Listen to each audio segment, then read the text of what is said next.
Hello and greetings. Welcome to another Educator Innovator Hangout on Air. It is May 11th, 2015, and this is the first in a two-part series on game design across the curriculum. Today I'm really excited to have with us several educators who are thinking about how to support students as game designers and have been using game jams as a way to design and provide youth with these kind of design opportunities. Next week, the second part of the webinar on May 18th, or part of the series, we'll focus on a genre of games called interactive fiction. In that webinar, we'll get a chance to hear from another group of educators exploring that kind of gaming across disciplines and in support of social emotional learning in classrooms and beyond. So I'm very excited about this series, and thank you to Matthew Farber for organizing it for us here at Educator Innovator.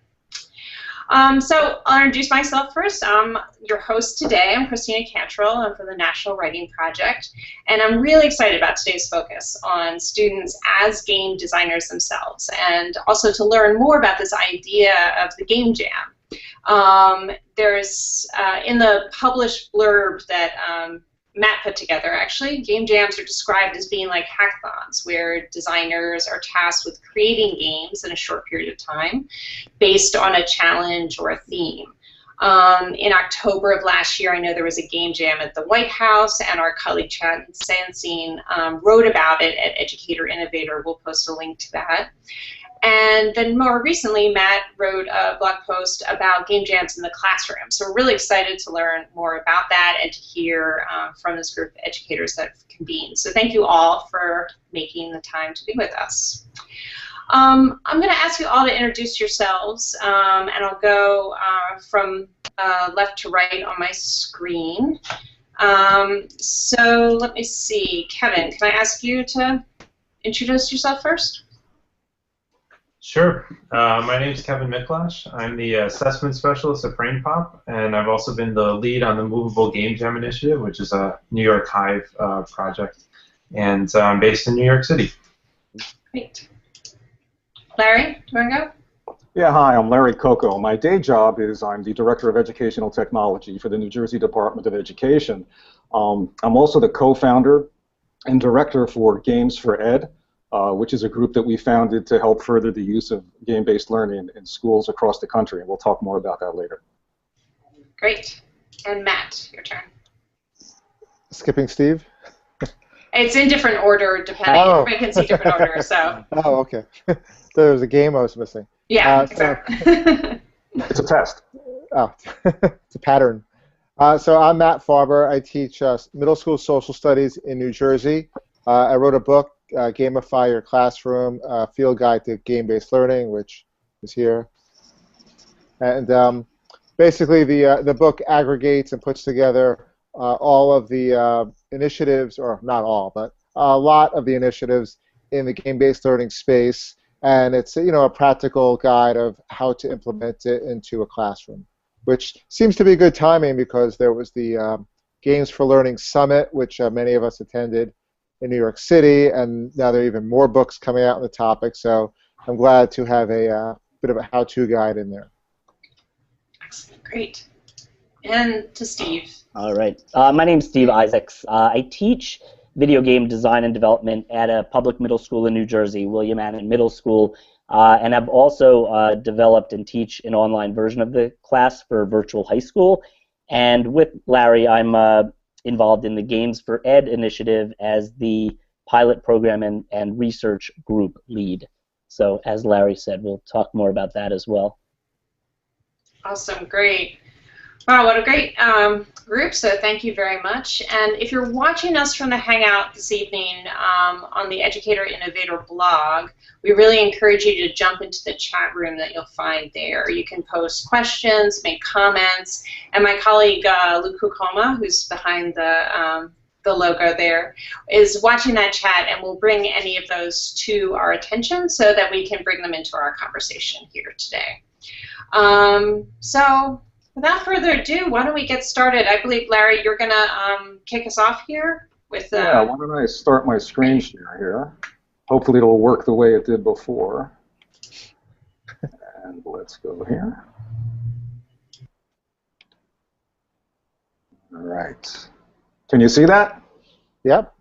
Okay, so we're going to talk a little bit about Games for Ed. It's an organization that we founded recently, and the basic mission is to establish collaborations between the stakeholders that are necessary to help bring game-based learning into schools in a more systematic fashion.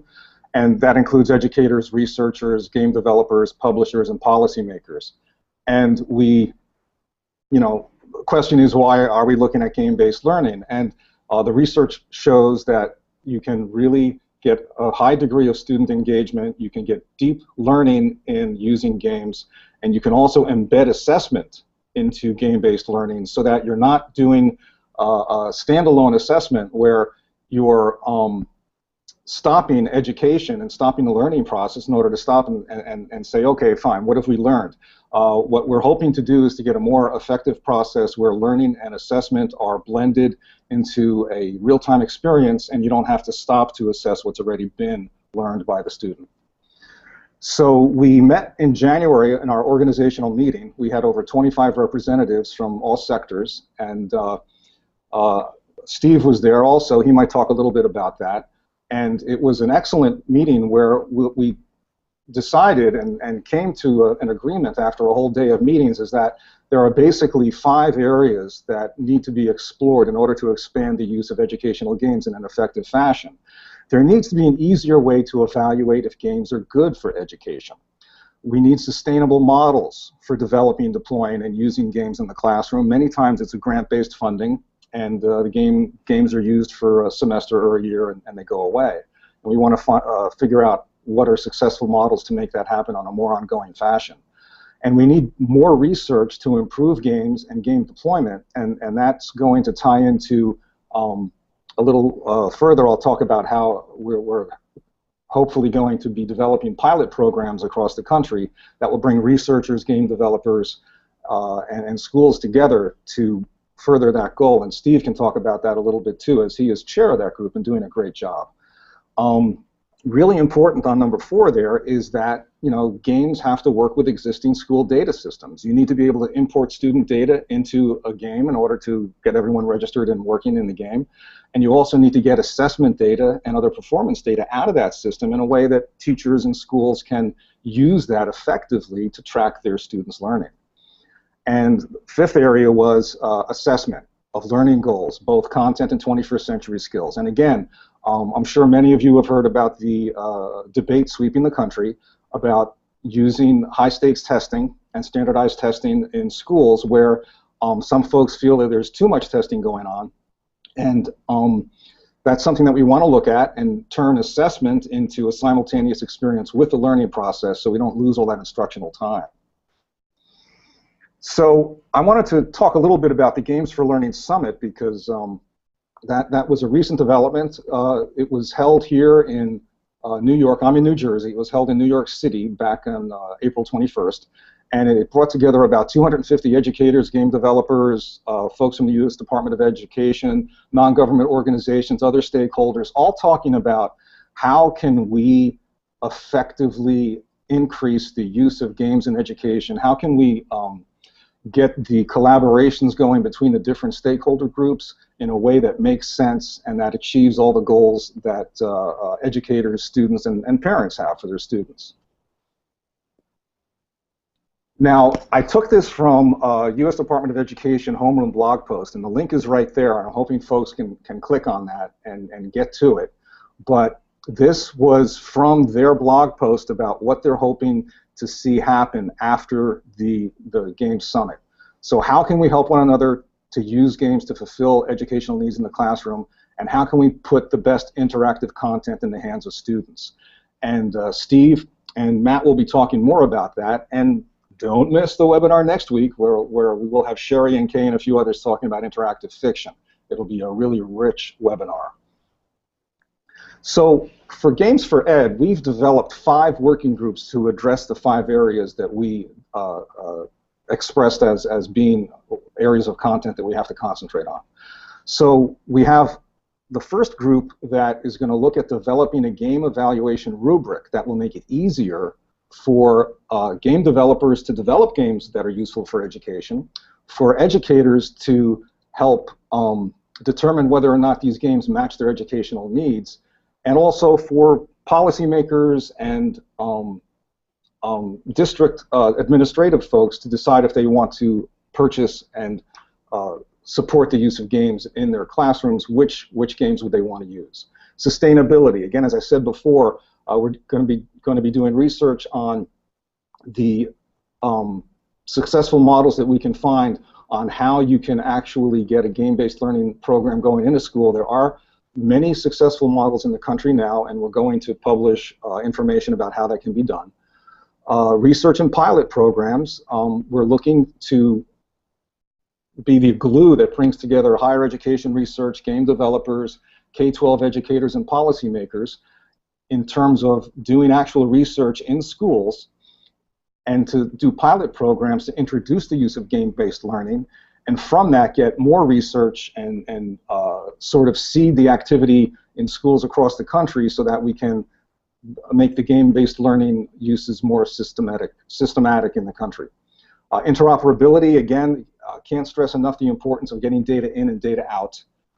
That's mostly a technical back-end thing, but that really is necessary in order for folks to be able to use the game-based learning in a way that is measurable, and that will prove the efficacy of the program and the concept. And then assessment, that really is the holy grail. In terms of being able to turn a learning process, a learning environment into a loop of assessment and learning all going on at the same time, that's where you can start using mastery-based learning, where students will move at their own level. It's personalized learning. It matches the goals of the National Educational Technology Plan, and if the U.S. Department of Education has been putting out more information about how they would like to use more digital learning methods in order to further the science of assessment and learning. So here's a plug, how you can get involved. We're looking for classes and schools and teachers willing to participate in pilots and research. And the link for gamesfored.org is right there, and hopefully it's live. But if not, just put in gamesfored.org, and you'll come to our website, and you'll be able to sign up for possible participation in a pilot program and a research program. You can also sign up for the newsletter that we'll start putting out in a couple of months. Also, I already mentioned we have another webinar in this webinar series next week to talk about interactive fiction. It'll be a natural continuation of this discussion, and I think you'll find it very compelling in seeing examples of how students can use gaming to get them excited about writing and about reading and about being creative producers of literature as opposed to just consumers of it. You'll find that there's some good evidence that proves that when you put students in an environment where they're having fun and they're engaged and they're self-motivated, that you'll get very impressive results. And May 14th, there's an EdChat interactive session, Technology as a Tool for Engaging Students in Literature. This is going to be hosted by Mitch Weisberg, who's a co-founder of Games for Ed, and this will be another extension of how you can use technology in order to get students reading and writing and producing in literature.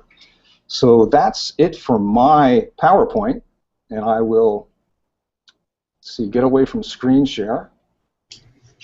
And if anyone wants to jump in with any comments about the Game Jam in New York, or Steve or Matt, or maybe make that part of your presentation, if there's any questions, or we can move on and do that later. The Game Jam or the Games for Learning Summit? Right, the Games for Learning Summit. Oh, okay. Just so much going on. Yeah, that was a fantastic event. I went to Games for Change last year, and there was a panel led by Education Week, and it featured, I believe it featured Alan Gershenfeld from Eline Media, and I know it featured Constance Steinkuhler and Jesse Schell. And there, that was like the peak of the education there. There weren't really any K through 12 representation. And this year was nice to see, an inclusion of more stakeholders, a lot more K through 12 teachers, not just designers and developers, talking about classroom teaching. Matt, I put in a link, and we can share it for the Games for Change Summit so people can learn more about it. But Games for Change is an annual event, right? And this year they had this summit. Do you want to? Sure. This was the 11th annual one, or is it the 12th? I think it was the 12th. I don't remember. Yeah, I can't see it fast enough. But yeah, so they have a summit every year, and it celebrates social impact games, sometimes called serious games, although that term is not universally loved by people because sometimes it can imply that what people do otherwise isn't serious as a job, right? But there's a lot of names for them. Transformational games. That's a name that's used around like the Carnegie Mellon entertainment technology. They call it transformational games. Games where the reward mechanisms and through play and empathy could cause social change. It's almost when I spoke to Asi Barak, the president of Games for Change, he likened it to the like an independent film festival. And it's actually, as of last year, they linked up with the Tribeca Film Festival.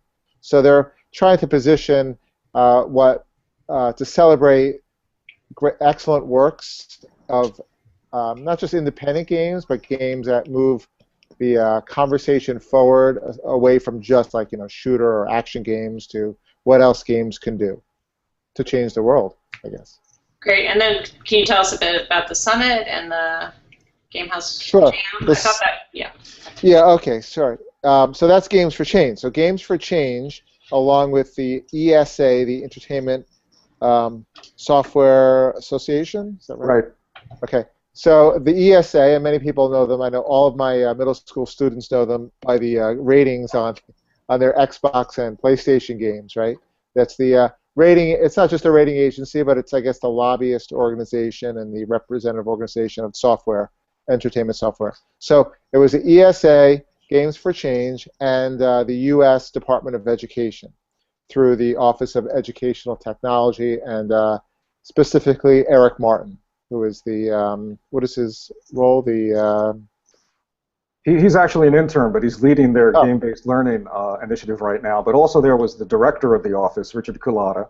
Yes. And Joseph South was there, the deputy director. And I think, for me, the entire summit was encapsulated when in his opening remarks, Richard said that we have to stop saying that we need to make learning fun. Learning is fun. It's our way of schooling that has taken all the fun out of it. And I just thought that was a great philosophical statement in terms of why we need to bring play and game-based learning back into the schools. 97% of our students game. And if you want to meet them where they live, if you want to get them motivated, that's something that you have to take into consideration. I also like I heard it remarked a few times, and I agree. It's, okay, games are here. Now what's next to push everything forward? And you can also say games have always been here. I mean, if Yes. you go back before the previous 200 years where this industrialized method of learning was put in place because of the industrialized revolution, people learned through mentoring, through apprenticeships, and through play. And I think that we can totally espouse that by putting more game-based learning back into our schools, we're going back to the way humans were meant to learn. That's great, and I'd really love to talk about some of the ways that some of the ways and models you are thinking about bringing these practices back to schools, because I know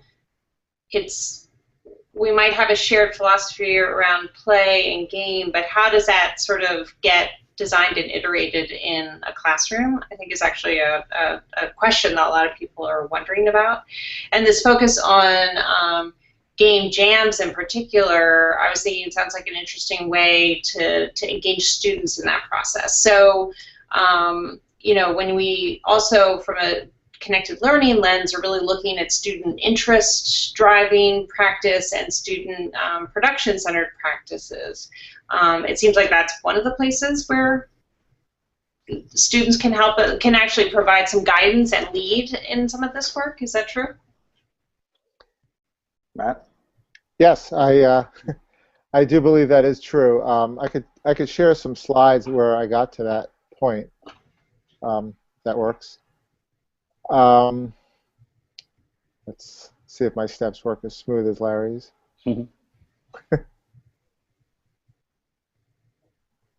And Steve, after Matt shows some pictures, maybe you can talk about some of the iterative design processes you've been working on too? Absolutely. Great. Okay, so Steve and I, Steve and I actually attended the same workshop this summer at the, Steve, myself, and Kevin, it turns out, I found out Saturday, we're all at the Games in Education Symposium in upstate New York last summer. Steve and I attended a workshop at the same time Kevin was giving one, and this was called the Tabletop Game Jam, which was led by Dr. Scott Nicholson, who was outgoing in Syracuse running the Because Play Matters lab, and he's headed up to another university up in Canada. So his idea was the Tabletop Game Jam, which is where in the workshop, which was mainly teachers, we designed paper-based or analog, non-digital games. And this is an image here of the actual game jam. There's a global game jam that goes on every year, and it's on, in universities, and it's where game designers come together and they make games. The White House Game Jam took place last fall, as was mentioned, and this is another game jam that just took place at Carnegie Mellon. I was actually invited to be an educator playtester.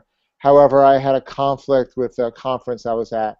But these are the categories, and there's a nice overlap between the results of this game jam and next week's webinar here on interactive fiction, because the theme for this game jam was explorable media. One game that has, it's like a game-like blog, is called Parable of the Polygons, and I don't know if anybody has a link to share out there, or I can put it in later, but Parable of the Polygons is like a blog post where you can play the blog post. There's little shapes you move around, and it puts to test a theory about people wanting to live together or not wanting to live together and that sort of thing. And these are examples. And basically the teams were put together, and they had a few days to make a game or game-like experience based around a theme. And they're all available, which I will share out the link on the Now I Get It Jam site. So it's fun to view the results, and they're pretty impressive considering the short amount of time. Went too far.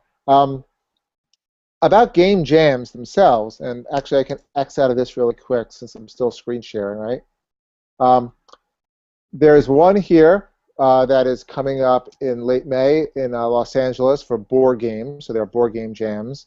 There's one that I saw on Tracy Fullerton's Twitter page, and she is she runs the game lab at University of Southern California, and this is for Schoolhouse Jam. So they're popping up around the country, kind of like hackathons, as I mentioned before. In a way, it reminds me a little bit of improv theater, is how I sometimes explain it.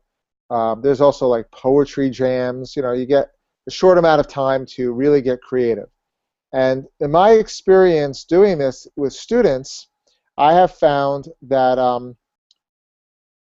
the constraints of the game jam to create a game in a short period of time, or a game within a game, as it were, really encourages students to go through the design thinking process. Now, I know there's a lot of talk about learning from failing, but you really get to learn from failing by having a short amount of time to come up with something. And I'll go through some artifacts here. I had students earlier this year design trading cards to learn about the Mesoamericans, the Incas, the Aztecs, and they use a simple app from Read, Write, Think, which is a free app, and it's free on a computer, and it's excellent for literacy. And what they did here was they brainstormed in their design thinking process. They made a paper prototype first before they digitized it. Then they tested it, and then they iterated it. They fixed it. Now, these steps are a completely different direction than your normal standardized test where you take, it's the test once and that's your score. Here you get the chance to improve and improve based on feedback, and that's what design is, and that's how the world works. And my students understand this right away when I speak about how apps are always updated, and there's, the next iPhone coming out, and they understand that everything gets improved based on feedback, which again runs incongruent with many educational experiences. So here's an example of student work. This student made cards, and then she put it into the application, and she created rules, tested with other students, and it has a trump mechanic, like war between other tribes. And this is the output you get from printing in color on cardstock from the Read Write Think trading card app. And then I hung up some of the exemplar works, and I like to give a lot of creativity as well, so you don't have to use the cards, because if you want to really, I like the template approach where you're giving students just a little bit of information or a little bit of knowledge. Remixing or using templates I've found is really effective to kind of whet students' appetites to want to then learn more informally. For instance, I've used Scratch, and I show how to switch out a sprite, and some students will go home and just start searching around YouTube to learn how to do even more than what they had to do as a minimum in class. So what I did after last summer when I attended the workshop where we were making games, basic, simple board games based on a paper handout, I created a little station in my room, a permanent station, as it were, with dice, timers, poker chips, fake money, all sorts of multi-sided dice, actually. There's a makey-makey there, spinners. Those folders make good game boards. As I was ordering this, I was hoping my principal wasn't going to walk into the class and think I was running some sort of gambling operation. But this is very effective, and the kids are able to just use whatever they want. So here's an example. This year, I used a station approach. In years past, like last year and the year before, I had stations around the classroom, and I find that game-based learning works really well in a project-based learning classroom. And a deeper learning was mentioned before by Larry, and I was actually in a correspondence earlier today with Susie Boss, who's very well known for project-based learning, especially with Edutopia. And I was trying to get some resources for my dissertation proposal, which I'm putting together, and deeper learning research came up, and I saw a lot of parallels in there. The way I ran this was students had different stations around the classroom to learn about the Revolutionary War. They were given 2 class periods per station. That was it. If they didn't finish any work in the class or they weren't prepared in class, that was the homework. So it kind of flipped the homework out. There were several stations. One was building forts and describing them in Minecraft. One was remixing headbands with different index cards rather than the cards you put, which is like a reverse charades game. So it's I am a tomato. So you would switch it out to say, I am George Washington. Now here is a game that 2 students made called the Revolutionary Race. And the game has, this was put together in 45 minutes. Then the next day they refined it. They wrote rules, which is informational text, which is Common Core assessed. Except this style of technical writing or informational text is meaningful because the students wrote it, and they have to have empathy for the other group that did the play test with their set of directions. And it's kind of involved the way they showed me the game, but the red erasers are the redcoats and the blue erasers are the Americans. I use the Institute of Play. They have a really good packet called the Games and Game Design packet, which is primarily for teachers to turn their units into games. And here, the language of what games are came about in my class. Students wrote what the core mechanics were, for instance, which are actions you do over and over in a game. I tried to get students away from using core mechanics like press your luck mechanics that you see in Candyland, or overly used remixed games. Like, years past I've had Monopoly over and over. I wanted to kind of get away from that. And that's what the Game Jam provided. And then they filled out the long version of the template. This is what I graded. I graded their reflection, the parts of the game template. A playtest form. They had to playtest another group's game without the group giving them any instructions out loud. They can only use what was written, which is known as a blind playtest. So they had to see if the game was fun. As you can see right there, number 1, is it fun? And this is the process right there. In fact, I had a student come up to me and she said, Mr. Farber, how do you expect us to make a fun game about the Revolutionary War in 2 45-minute periods? And really I said, maybe I'm not. They're not, students I found were not used to the idea of not being set up to fail, but not having a project necessarily work. The grade came about the reflection about the project, similar to a post-mortem that a game designer would write up in a magazine or a blog, reflecting on what went right and what went wrong in a project.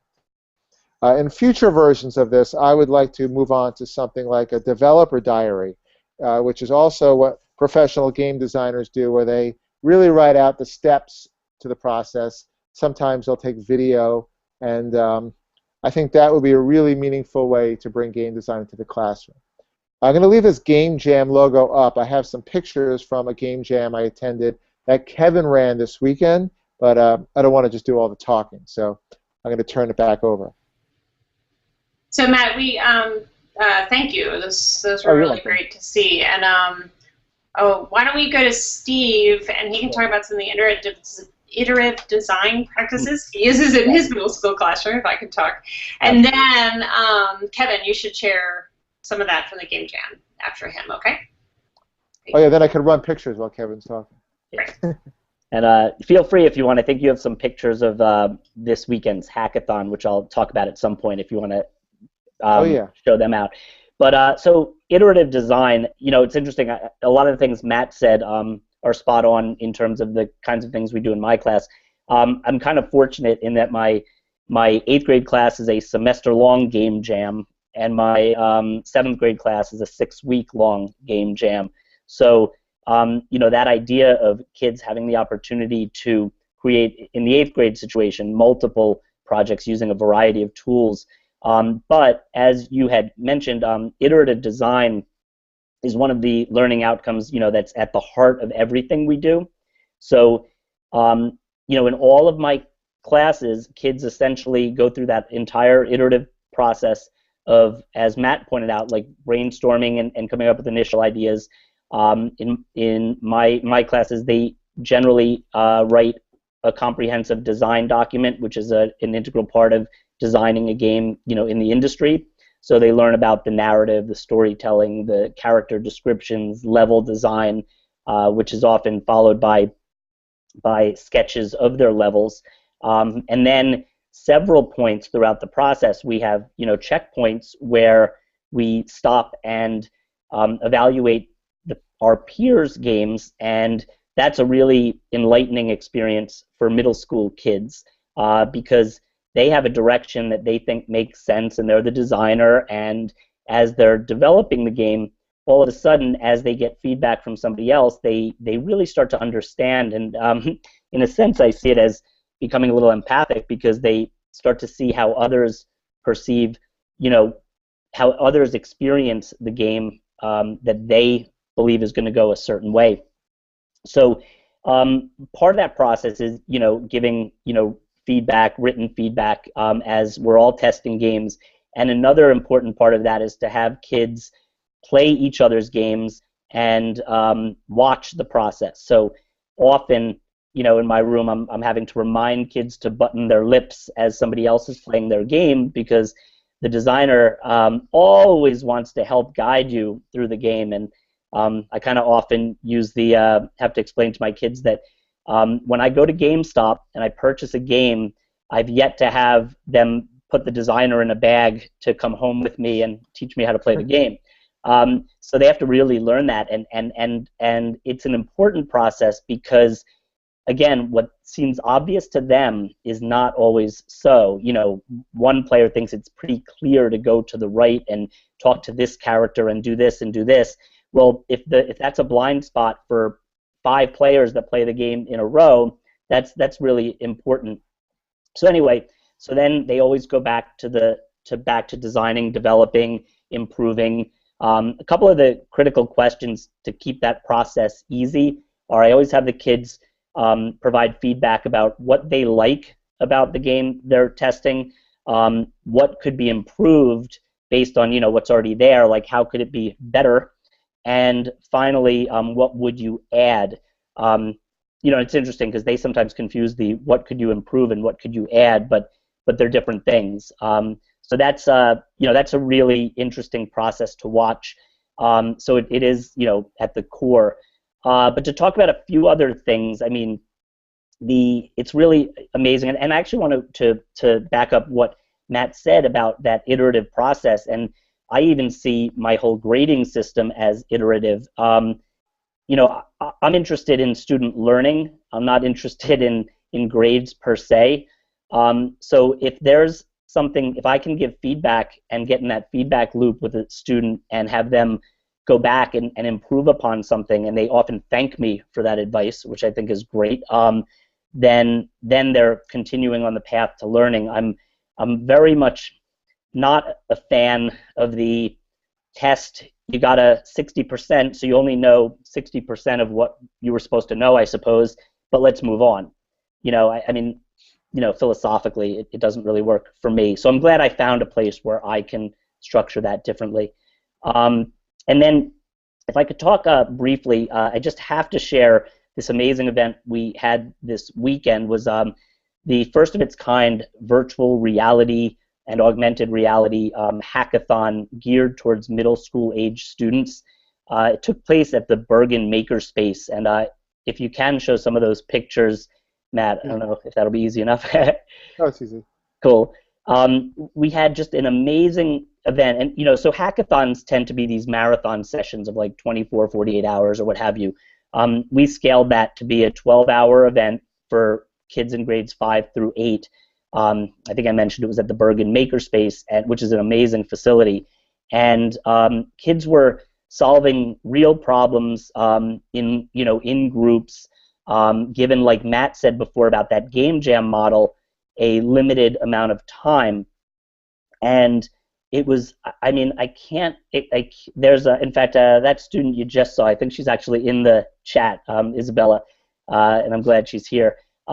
These kids did a phenomenal job of learning a lot of times a brand new tool, starting to come up with their idea of where they want to go with it, and that whole iterative process was in place throughout the day, and many of them have left with ideas for how they're going to continue working as teams to develop their projects. But it was a lot of community-oriented projects. This team here that you saw a second ago, they were working on sort of like a field guide or an orientation to their town for especially new people who were maybe moving into town to share what kinds of things kids their age can do in town.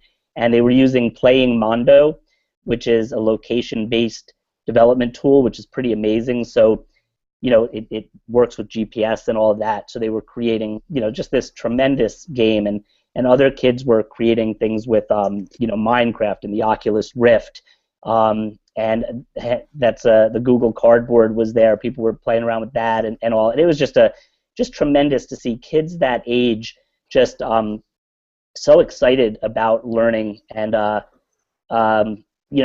and all of that. So the opportunities that I think creating games presents, and I'll kind of wrap up in a minute, but one of the things I just like to add about how my class is structured is that I've let go quite a bit of trying to lead the kids down any particular path in terms of their design. I learned that quickly with Minecraft, which the kids know so much more about than I do, and I would have been holding them back had I tried to keep the project on a level that I understood. So I provide a lot of opportunities for kids to explore different technologies and different approaches through like a 20% time quest-based approach, and happy to answer questions or connect with anybody after, but definitely want to give others time to speak. That's great, Steve. Thank you. And one thing, there's a couple people, just so you know, it seems like people are in the community in the chat right now. Bella's Masirio talked about how she won, or they won, as part of Best in the Community this weekend. So it's exciting to see people in the chat. So thank you for joining us today. I wanted to also point out that some people are talking about the way, like this idea of assessment and supporting kids in assessing their games and assessing them together, and then how do we then tie that back to some of what Larry was sharing about thinking about assessment. Like, how does this actually impact our thinking about what does it mean to assess overall, and to when we tie into assessment systems that schools have that may not be exactly the same as the assessment systems that we're using within our classrooms and when we're doing game design. So I'd like to come back to some of those tensions and questions that I think come up there. But Kevin, I want to give you some time to talk too, and you shared, we just put it out on the chat, this really great Movable Game Jam design resource. So maybe you can talk about some of that work and your involvement? Sure. Oh, I really want to talk about the assessment thing, but I'll hold back. Okay. Yeah, I'm excited to talk about this after letting Matt and Steve talk, because I feel like this is something that is very pedagogically aligned with the things we're talking about, but structured very differently. So the Movable Game Jams is an initiative I've been working with several other New York Hive organizations. It's very small in scale, so it doesn't span a whole semester. It spans 3.5 hours on a weekend. And it's very after-school focused. And so it's trying to work in the space outside of the normal school system. But it's very much focused on students as producers, on making games and engaging in higher order skills. A little bit about what the event is. The link to the Game Jam guide was posted. I hope it was bit.ly/Game Jam guide. This is an open working document from everyone that is participating in this. We have 12 organizations in New York. Actually, Scott Nicholson, who was mentioned earlier, is also a co-author on this in the Albany Public Library. And it's basically a way for us to not only run Game Jam events, but share how they're going and what worked and didn't work back to the community, so that other people can also use that to improve the way they teach game design. We run 11 Game Jams as part of this in New York. Each time we run this, we call them Movable Game Jams because although it's the same format, it's movable in that it's at a different location with different organizations participating, running different activities for different youth. And so almost every part of the activity gets subbed in and out, although it still feels kind of collectively like the same thing. If I'm going to go to this document for a second and just share it to show a couple points that I wanted to talk through. So this document is quite long. It's 91 pages now. The top part of it, the live document, is recording game jams that we either currently ran or are running in the future. Actually, right now, 2 of these just happened 2 days ago. It shows our planning for those events. And then if you go down, the static portion of this guide down here is sort of the where we capture all the things after we've done them, the kind of best practices that we've developed. If I jump to the general format page, it kind of shows how the event works. Like I said, it's a 3.5-hour event. It's meant for an intro beginner person who may not have any coding or any game design experience. We introduce all of people to an activity that talks about the principles of game design.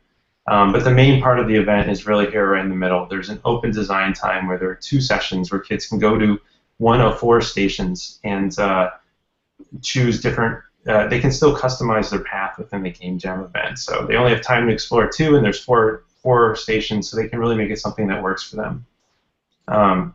One of the biggest part of the Game Jam guide is actually the, I believe, 23 activities that we've uploaded so far.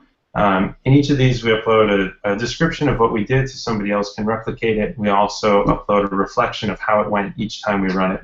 Some of these activities have only been run once, some have been run 5 times, and so we have multiple iterations on the activity itself, thinking about how we as staff can make the activity better.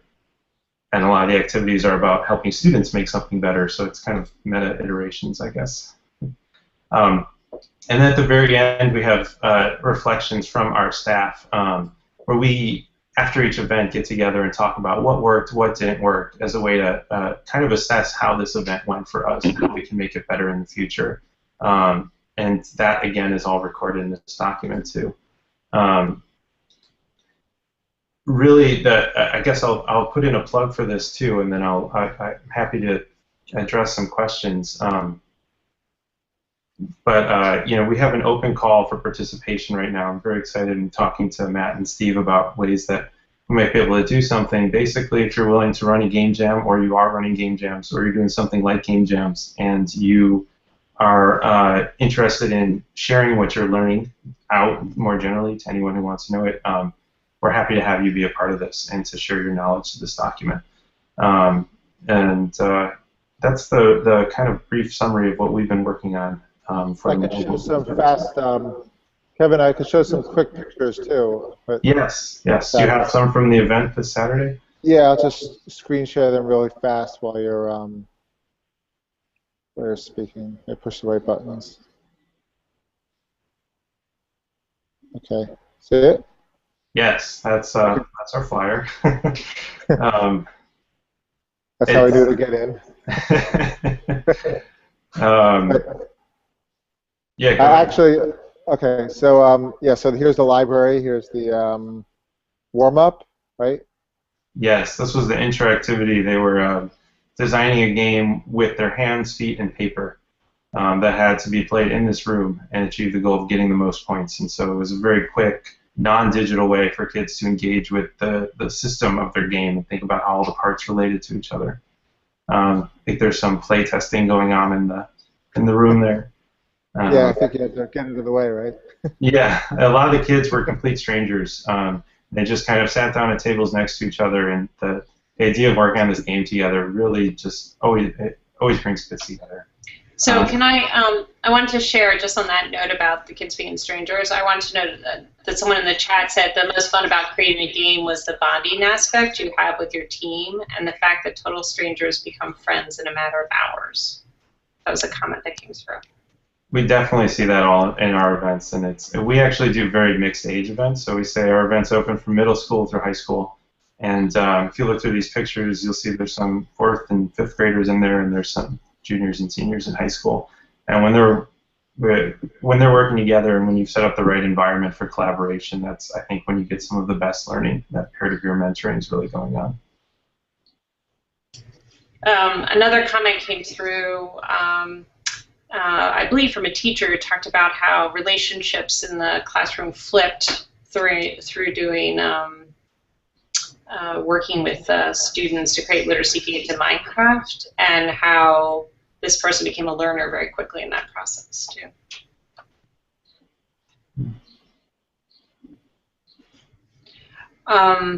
So this is great. There was a question that came through. How are game jam sites chosen? Just to get an answer to that. Whoever's willing to host them. The biggest, well, yeah, it's really if we can get somebody who's willing to offer their space and enough people who are willing to run that event. We have a pretty high staff to student ratio at these events, so the bigger problem is actually finding enough people to help out. One of the things I'll mention actually when we do this is we have 5 organizations helping out with each event, and it's actually a learning experience for all of the staff that are in the events. We've been calling it participatory professional development. And so as much as the kids are learning from each other and from us, we're learning from each other how to do game design better. And so everyone's learning from everyone in some way. I think stresses the point of flipping the classroom model. Yeah, that's awesome. So we only have about 10 minutes left, and we did, I mentioned the assessment thing, and then Kevin, you seemed really interested in talking about that. And I do think that segues well from the, like, what can we learn from this work that informs the greater good and greater practices that we all are trying to build together. So I don't know if you had a specific thing you wanted to say, or... I was gonna put a plug in for Lee Sheldon's book called The Multiplayer Classroom. I think he discusses in interesting detail the problems of trying to assess things in this game-like way, where you have levels and you're leveling up your knowledge and you're not giving a 60%, and then It's actually to do this in an authentic way means a lot more than changing your 80% into 80 experience points. And it's actually rethinking your grade and your grading structure. And I'm not a classroom teacher, so I should probably stop talking about this. But great. Well, thank you for sharing that resource. That's super. And I was also I'm not in the classroom. Well, I teach, but not with young kids. But I I can hear when you guys talk about your work in your middle school, that the assessment practices that you're all developing as you work in your community, in your classroom, and I just wonder how that informs assessment practices that we might have in our context and environments. So, anything? Yeah. Well, with paper-based games, right, or students designing non-digital games, there isn't quite the same embedded assessment. I mean, there is an embedded assessment, but it's not quite as immediately trackable as you would get analytics from a digital game per se, like badges games give players, or opening up further levels, that sort of thing. I like the idea of an authentic. I've been using an authentic assessment, reflections on why students made decisions, written from the point of view of the role that the student is in. So if a student is playing, even if they're playing a board game or if they're in a game space, and it really extends to that authentic learning piece as well, or what you would get in problem-based learning, where your student is given a problem and a real-world problem, and they have to solve it. And I think what's interesting, and I'm going to talk about this next week with the interactive fiction webinar, is that students are designing they're designing a system. They're really working with systems thinking, and I have systems thinking things all around my classroom, and everything's interconnected. And that's really, for me, if the student makes that connection above and beyond the games, seeing how everything in the world has a cause and effect, and that effect is another cause for something else, there are unintended consequences. That's really the skill, aside from the content. That's what I really want them to take away. And by using games, it's meaningful. Plus, it's different than having different groups be experts in different topics. If you have students make different games, and I remember watching this at the Game Jam with Kevin this weekend, is that kids would have wildly different games given the same constraints. And different groups get to play. There was a share out at the end. So you get to play through each student's different system. It's not as if you're passively watching what other students are presenting. Here's my PowerPoint on so-and-so topic, and sit here and watch for 10 minutes because I'm the expert. Rather, you get to actually interact in a maybe workable system, maybe not. You have more buy-in because you're giving playtest feedback. So I think that's what's worked with me as of now. Steve also teaches middle school, so. Yeah. I'll chime in a little.